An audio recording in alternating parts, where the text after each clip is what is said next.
میخوں کے اس کے اندر ٹھونس دیے، لگا دیے تو زمین ساکن ہو گئی۔ فرشتے عرض کرنے لگے یا اللہ، پھر تیری مخلوق میں سب سے زیادہ طاقتور تو یہ پہاڑ ہوئے، اتنی بڑی زمین کو ان پہاڑوں نے قابو کر لیا ہے اور یہ ہلنے سے باز آ گئی ہے، ساکن ہو گئی ہے۔ جب فرشتوں نے تعجب کیا نا کہ پھر سب سے طاقتور تو یہ پہاڑ ہوئے، تو اللہ کریم نے لوہا پیدا کر دیا، لوہے نے پہاڑوں کو بھی کاٹ ڈالا۔ فرشتے تعجب کرنے لگے، کہنے لگے یا اللہ، پھر سب سے زیادہ طاقتور تو یہ لوہا ہوا جس نے پہاڑ بھی کاٹ دیے۔ نبی پاک سید عالم صلی اللہ علیہ وسلم فرماتے ہیں پھر اللہ تبارک و تعالی نے آگ کو پیدا کر دیا، آگ نے لوہے کو پگھلا دیا۔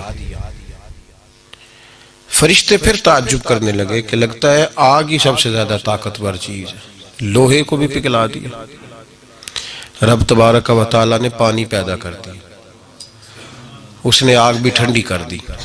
فرشتے کہنے لگے لگتا ہے سب سے طاقتور یہ پانی ہی ہے، تو اللہ کریم نے ہوائیں پیدا کر دی جو پانی کا رخ پھیرنا شروع ہو گئے۔ فرشتے اب ٹھہر گئے، پریشان ہو گئے، عرض کرنے لگے یا اللہ تو ہی بتا تیری مخلوق میں سب سے زیادہ طاقتور کون ہے؟ تو نبی پاک علیہ السلام نے فرمایا، رب کریم فرمانے لگے اے میرے فرشتوں، میری مخلوق میں سب سے زیادہ طاقتور وہ شخص ہے، وہ مسلمان ہے جو سیدھے ہاتھ سے صدقہ دیتا ہے پر الٹے کو پتہ نہیں چلنے دیتا، وہ سب سے زیادہ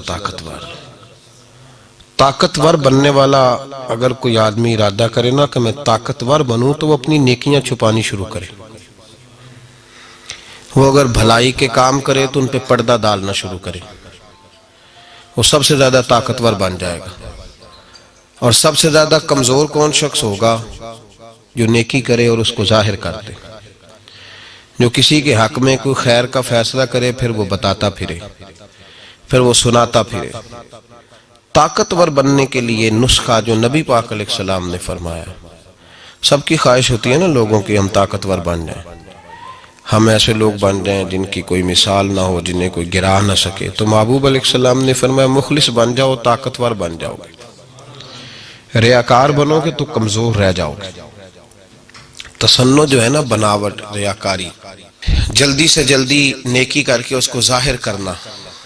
صوفیاء یہ کہتے ہیں کہ تو نے سوچنا بھی نہیں کہ میں نے نیکی کی ہے، سوچنا بھی نہیں، نیکی کر کے تو بھول جا، ہاں گناہ کر کے یاد رکھ اور کوشش کر کے تیرا وہ گناہ تو اتنی کثرت سے توبہ کرے کہ تیرا رب تجھے معاف فرما دے۔ نیکی کر تو اس کو چھپا، اس کو ظاہر نہ کر، اس کا اعلان نہ کر، اس پر توجہ کر۔ تو میرے عزیز یہ یاد رکھیں، اگر طاقتور بننا ہے تو اس کے لیے نیکیاں چھپانی ہوں۔ ہمارے ہاں یہ ہوتا ہے کہ ہماری نیکیاں پہلے تو ہم سے ہوتا کچھ نہیں، باتوں میں رہ جاتے ہیں، بنتا کچھ بھی نہیں۔ یہ جس کو ہم نیکی کہتے ہیں نا، میں مسجد گیا تھا تو میں نے 5 نمازیں پوری پڑھی، تو بھائی یہ آپ پر فرض تھی، یہ کام آپ نے کرنا تھا، یہ آپ کی ذمہ داری تھی۔ جس رب کی صبح سے لے کر شام تک نعمتیں کھاتے ہو، اس کی بارگاہ میں جھکنا بھی تمہاری ڈیوٹی ہے، تو یہ تو ذمہ داری تھی۔ تو اس کو نیکی سمجھ کے بیان کرنا، جی بڑا پرہیزگار آدمی ہے، بڑا خیر والا آدمی ہے، جی بڑی بات، میں نے کبھی نماز نہیں چھوڑی، تو یہ تو تیری ذمہ داری ہے، یہ تو نے کرنی تھی۔ امام غزالی رحمت اللہ تعالیٰ نے لکھا ہے کہ ایک دفعہ اللہ تبارک و تعالیٰ نے حضرت موسیٰ کلیم اللہ علیہ السلام سے پوچھا تھا، موسیٰ میرے لیے بھی کبھی کوئی کام کیا؟ تو عرض کی اللہ میں نے نمازیں پڑھی، تو فرمایا وہ تو میں نے فرض کی تھی، وہ تو پڑھنی تھی۔ یا اللہ میں نے دین کی نوکری کی، تبلیغ کی، تو رب کریم نے فرمایا تمہیں نبی جو بنایا تھا تو تمہاری ذمہ داری تھی، تو یا اللہ پھر تو ہی بتا تیرے لیے کیا ہے؟ تو فرمایا تجھے چاہیے تھا کہ کسی ایسے بندے سے محبت کرتا جس کے لیے تو صرف میری رضا کے لیے پیار کرتا، اور کچھ لوگوں سے تو اظہار بیزاری کرتا کہ یہ اللہ رسول کے نافرمان ہے، دشمن ہے دین۔ پہلی بات تو یہ کہ نیکی کرنے ہم سے بن نہیں پڑتی، اور اگر کبھی ہو جاتی ہے تو ضائع ہو جاتی ہے۔ جب بتا دیا، جب دکھلا دیا، جب سنا دیا، جب تذکرہ کر دیا، نیکی ایک ذخیرہ ہے، اور یہ وہ والا ذخیرہ ہے کہ جب تک اس پر لوگوں کی نظر نہیں پڑے گی یہ محفوظ رہے گی، اور جب نظر پڑ جائے گی پھر یہ محفوظ نہیں رہے گی۔ دیکھیں نا، ہمارے پاس جو مال ہم نے تھوڑا سا رکھا ہوتا ہے بچا کر مشکلات کے لیے، لوگ اپنی اولادوں سے بھی محفوظ رکھتے ہیں، سائیڈ پہ رکھتے ہیں، لوگوں کو پتہ نہ چلے، پتہ چل جائے تو لوگ مطالبہ کرتے ہیں۔ دنیا کا مال لوگ تھوڑا سا سائیڈ پہ رکھتے ہیں کہ نظر پڑ گئی تو ضائع ہو جائے، تو دین کا مال کیوں ظاہر کرتے ہو، کیوں لوگوں کو بتلاتے ہو؟ پہلی بات تو یہ کہ نیکی کریں، نیکی کو کبھی چھوٹا نہ سمجھے۔ فَمَن يَعْمَلْ مِثْقَالَ ذَرَّةٍ خَيْرًا يَرَهُ، اللہ فرماتے ہیں تو ذرے کے برابر بھی اگر نیکی کرے گا تو قیامت میں وہ نیکی تیرا رب تجھے دکھائے گا۔ اس چھوٹی سی بھی نیکی کو حقیر نہ سمجھے۔ جی ہاں، جہاں دیکھیں نا حضور نے فرمایا کچھ نہیں کر سکتا تو کسی سے مسکرا کے بات ہی کر، اللہ تجھے صدقے کا ثواب عطا فرمائے گا۔ پہلی بات تو یہ کہ نیکی کو حقیر نہ سمجھے۔ بہت ساری نیکیاں، بھئی ایک بندہ بیمار ہو گیا اس کی تیمارداری کرنی ہے، لوگ بڑا چھوٹا سا کام سمجھتے ہیں نا، بڑا چھوٹا سا کام ہے نا۔ ایسے گزر رہے تھے، گجرا والا جانا تھا تو رستے میں کوئی ایک دو مریض تھے تو تیمارداری کر لی، خبرگیری کر لی، بڑا چھوٹا سا کام ہے نا۔ لیکن میرے نبی پاک علیہ الصلوۃ والسلام نے ارشاد فرمایا یہ اتنی بڑی نیکی ہے، جب تو کسی بیمار کی تیمارداری کرنے جائے تو یوں سمجھ لے کہ اللہ کی رحمت کا دریا بہہ رہا تھا تو اس میں غوطہ لگا کے آیا۔ اتنی بڑی نیکی ہم نے تو بڑا معمولی سی بات سمجھی ہوئی تھی، یعنی غوطہ ہی لگ گیا، یعنی کانوں کے اوپر تک، بالوں کے اوپر تک اور پیروں کے نیچے تک رحمت ہی رحمت حاصل ہو گئی۔ تو پہلی بات تو یہ کہ نیکیاں ہاتھ سے جانے نہ دیں۔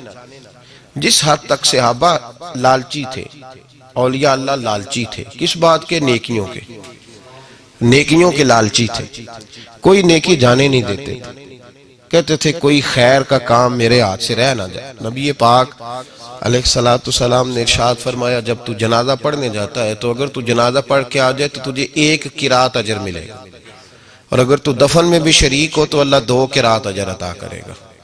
تو صحابہ نے کہا حضور یہ قرات کیا ہے؟ تو کلومیٹروں پہ پھیلا ہوا ہے احد پہاڑ۔ نبی پاک علیہ السلام نے فرمایا جتنا یہ احد پہاڑ لمبا ہے اتنا 1 قرات ہوتا ہے۔ اتنی بڑی گٹھڑی اللہ نیکیوں کی دے گا۔ اب اردو میں گٹھڑی ہے، پنجابی سوکھے رانگے، ایڈی پانڈ دے گا اللہ نیکیوں۔ ہم نے اب جنازہ، بھئی کیوں نہیں پڑھا جنازہ؟ کیا مصروفیت تھی؟ نیکی کو چھوٹا سمجھ لیا۔ نیکی کو کبھی حقیر نہ سمجھے، نہ کبھی گناہ کو چھوٹا سمجھے۔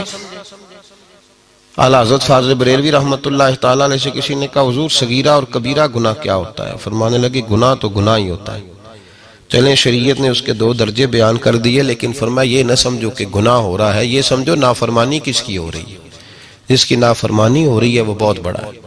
اور آپ نے لکھا ہے کہ جو منافق ہوتا ہے وہ گناہ کو ہلکا جانتا ہے، کہتے کیا ہو گیا، کیا بات ہو گئی، ذرا میں نے کسی بندے کا دل ہی توڑا ہے نا، ذرا ترش بات ہی کی ہے نا، ذرا تھوڑی سی بھبتی کسی ہے نا۔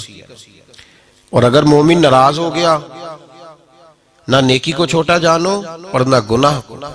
اگر مومن ناراض ہو گیا، بھبتی تو کسی تھی، ذرا تھوڑا سا طنزی کیا تھا، حضور نے فرمایا من اذا مسلمن فقد اذانی، جس نے میرے مسلمان کو تکلیف دی اس نے مجھے تکلیف دی، اور جس نے مجھے تکلیف دی اس نے میرے رب کو تکلیف دی۔ تو نے وہ جو چھوٹا سا کام سمجھا تھا وہ تو بہت بڑا ہو گیا، بہت بڑا ہو گیا۔ اس لیے امام غزالی رحمت اللہ علیہ فرمایا کرتے تھے بعض لوگوں کا گناہ تو صغیرہ ہوتا ہی نہیں، بعض لوگوں کا گناہ صغیرہ ہوتا ہی نہیں۔ فرماتے ہیں جب کوئی کسی جگہ پہ منصب پہ فائز ہو تو اس کا گناہ صغیرہ نہیں رہتا، والد کا اور دادے کا گناہ صغیرہ نہیں، اس لیے کہ اس کے بچے پاس تھے، پوتے پاس تھے، نواسے پاس تھے، انہیں سیکھنا تھا۔ اور پھر امام غزالی فرماتے ہیں عالم کا گناہ صغیرہ ہوتا ہی نہیں، اس کی چھوٹی سی غلطی بھی کبیرہ ہی لکھی جاتی ہے۔ اس کو تو پتا تھا، اس کو تو خبر تھی، تو جانتا تھا، تجھے تو باریکیوں کا پتا تھا، شعور کی دولت، اس کا چھوٹا گناہ بھی بڑا لکھا جاتا ہے۔ اسی لیے تو نبی پاک صلی اللہ علیہ وسلم نے فرمایا قیامت میں جس آدمی کو سب سے پہلے دوزخ میں ڈالا جائے گا اور جس کو دوزخ کا ایندھن بنایا جائے گا وہ عالم ہوگا،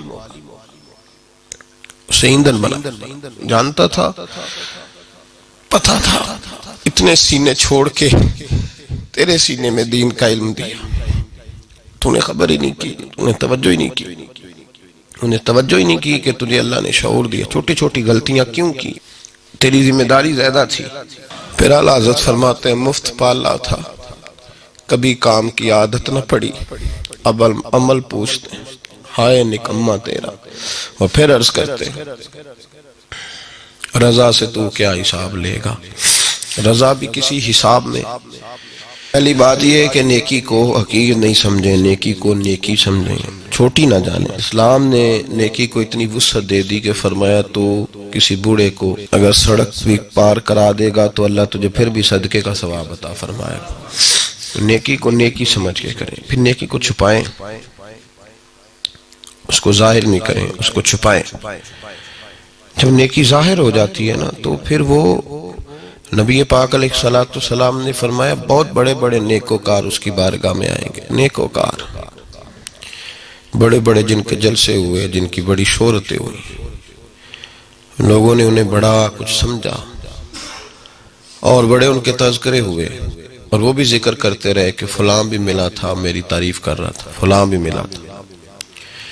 تو فرمایا وہ جب اللہ کی بارگاہ میں جائیں گے تو ان کے پاس پہاڑ ہوں گے نیکیوں کے، تو اللہ فرمائے گا جاؤ اس سے جا کے اجر لو جس کو دکھانے کے لیے نیکی کرتی، میرے لیے تو کی نہیں، لوگوں کے لیے کرتے رہے۔ تو نیکی ضائع ہو جاتی ہے جب اس کا دکھاوا ہوتا ہے۔ طاقتور مومن وہ ہوتا ہے جس کے اندر اخلاص ہوتا ہے، جس کی نیکیاں چھپی ہوئی ہوتی ہیں۔ اعمال کو چھپائیں۔ ہمارے بزرگوں کا یہ طریقہ رہا کہ وہ خیر کا کام کرتے تھے تو کوشش کرتے تھے۔ کسی کو حضرت عبداللہ بن مبارک رحمت اللہ علیہ بڑی عجیب بات کرتے تھے، فرماتے میرا دل کرتا ہے، بڑی عجیب بات ہے، اللہ اکبر، فرماتے میرا دل کرتا ہے کہ میری نیکیاں کرامن کاتبین کو بھی پتہ نہ چلے، میرا دل کرتا ہے میں رہوں اور میرا رب رہے، تیسرا نہ کو بیچ میں آئے، کرامن کاتبین کو بھی پتہ نہ چلے، میں جب اس کی بارگاہ ناز میں پہنچوں تو میرا اور میرے مالک کا راز ہو، تیسرا شریک کوئی نہ ہو، بس میرا دل چاہتا ہے